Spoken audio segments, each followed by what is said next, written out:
Ada hamba-hamba Allah yang tidak sholat itu bukan karena dia ingin masuk neraka. Tapi banyak di antara mereka yang tidak sholat itu karena tidak mengerti kalau sholat itu mudah.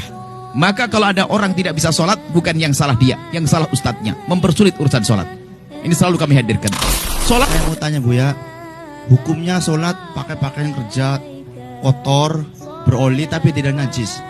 Assalamualaikum. Baik, termasuk fikih yang pertanyaannya bagaimana sholat dalam keadaan baju beroli, berlumpur, berdaki. Ketahuilah, kita harus mempermudah urusan sholat. Maka orang yang meninggalkan sholat hukumannya besar di hadapan Allah, neraka. Tapi kami yakin bahwa ada hamba-hamba Allah yang tidak sholat itu bukan karena dia ingin masuk neraka. Tapi banyak di antara mereka yang tidak sholat itu karena tidak mengerti kalau sholat itu mudah. Maka kalau ada orang tidak bisa sholat, bukan yang salah dia, yang salah ustadznya, mempersulit urusan sholat. Ini selalu kami hadirkan. Sholat memang sebisa mungkin ada sempurna dengan baju. Sempurna. Baju rapi, pakai sorban, pakai sunnah meletakkan sesuatu di pundak, penutup kepala, baju rapi, pakai minyak harum dan sebagainya. Itu kesempurnaan. Anda sholat berjamaah di masjid, kesempurnaan. Cuman kan tidak semua orang seperti itu bisa. Mungkin di tengah sawah, mau sholat duhur pulang jauh, bajunya kotor, kena najis, tinggal nyebur di sungai saja, naik sudah suci kok. Sholatnya di atas lumpur, Allah senang. Ini hebat betul, pengen masuk surga maksa ini. Di atas lumpur, jangan dipersulit. Kalau bisa jamaah memang sebisa mungkin di jamaah, madhab diutamakan madhab kita Imam Syafi'i, ini sunat yang sangat dikukuhkan atau fardu kifayah. Madhab Imam Ahmad mengatakan wajib. Anggap saja ini adalah keutamaan, itu saja, jelas. Kemudian termasuk pakai oli sah. Cuman diibu kalau bisa ganti yang bagus. Aduh repot. Ya jangan sampai tidak sholat. Di atas oli yang lagi mengalir, sah sholatnya. Hebat, jidatnya berbau oli. Jangan tinggalkan sholat. Karena meninggalkan sholat adalah dosa besar. Anda sholat, maka jangan persulit urusan sholat. Mekena, tidak harus pakai mekena khusus. Ini menutup aurat sudah sah. Kaos kaki saja pakai kaos kaki. Kalau kaos kaki tidak punya, pinjam sarung suami. Suaminya di rumah. Nah, sudah begini nggak harus pakai mekena khusus. Tidak harus putih mekena, asalkan menutup sekujur tubuh kecuali wajah dan telapak tangan. Telapak tangan boleh terlihat. Tolong permudah urusan sholat.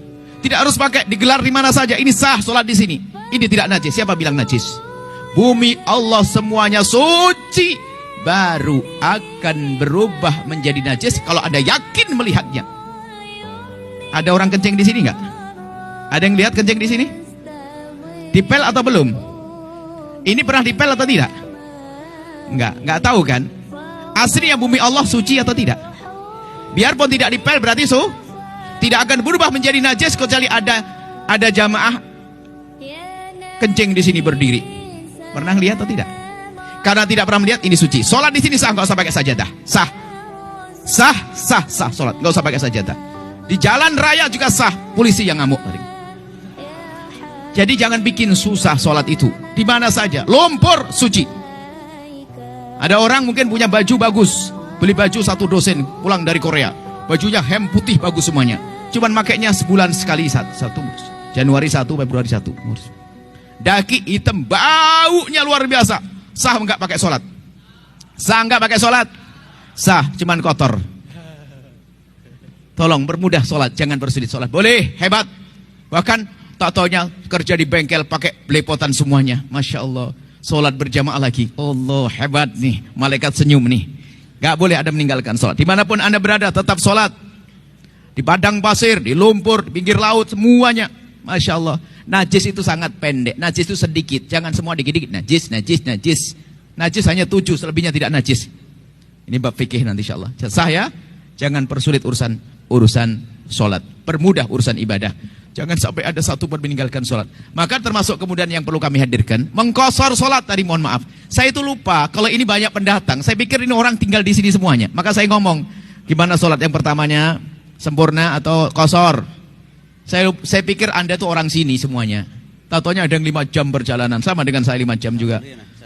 Ya, kalau Anda musafir, Anda dalam bepergian, tujuan Anda melebihi dari 84 kilo tujuan Anda boleh menjamak dan boleh mengkosor. Mengkosor itu menjadikan zuhur 2 rakaat, asar 2 rakaat. Bahkan dalam madhab kita Imam Syafi'i, mengkosor sholat itu lebih bagus pahalanya. Sudah enak korting 2, pahalanya gede. Jangan ragu yang demikian itu. Jangan sok, saya masih kuat kok, gampang mampir masjid juga gampang. Nah, bukan gitu. Patuh kepada petunjuk itu lebih penting. Jelas ya? Permudah urusan sholat ya. Wallahu alam bisawab.